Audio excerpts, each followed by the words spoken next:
Hello everybody, this is John Kearsing, and I'll be presenting the Morrison, Ross, and Kemp Instructional Design Model. The Morrison, Ross, and Kemp Instructional Design Model was developed in 1994 by Gary Morrison, Stephen Ross, and Gerald Kemp. It's updated and maintained in the Designing Effective Instruction textbook, 7th edition, 2012.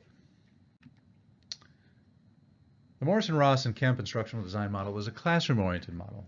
Classroom-oriented models are considered roadmaps that can help guide teachers in their curriculum planning and execution of classroom instruction. The popular Morrison, Ross, and Kemp model is typically applied by professional teachers whose role it is to deliver traditional, direct instruction to a classroom of learners.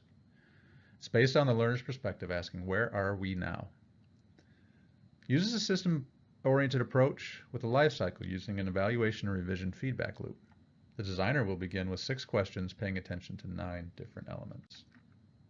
The key principle in this model is that the curriculum is designed from the student's perspective. How do we start? The instructional designer would start by asking these 6 questions. What level of readiness do my students have to accomplish the objectives? What strategies are most important based on my students' characteristics? What media or other resources are most suitable?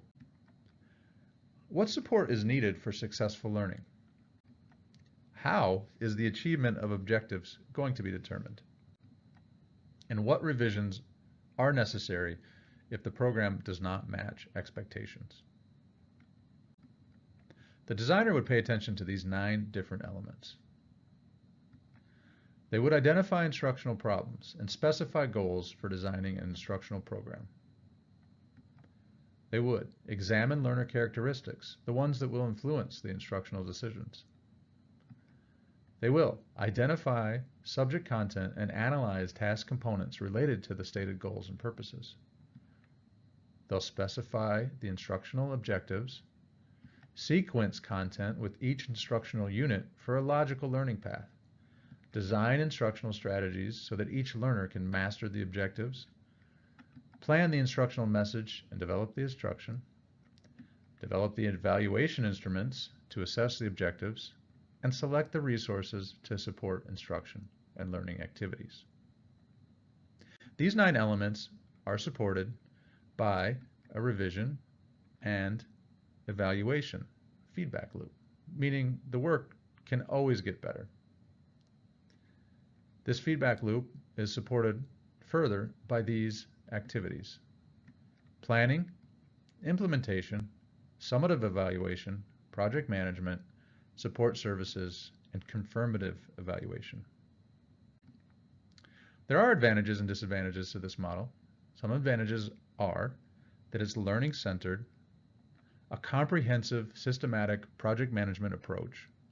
There's an emphasis on subject matter content, continuous cycle, so it can be started wherever the instructor or learner is at. It's a very popular model, meaning that it is actively updated. There are some disadvantages. Those might be the learner profiles can vary greatly, meaning it's very hard to generalize a large classroom of students. And that classroom of students, their capabilities and profiles might change year to year. This will require continuous revision to be effective, and it can be time-consuming. This popular model can be applied in a myriad of settings: K through 12, higher education, business and industry, adult education, and vocational schools.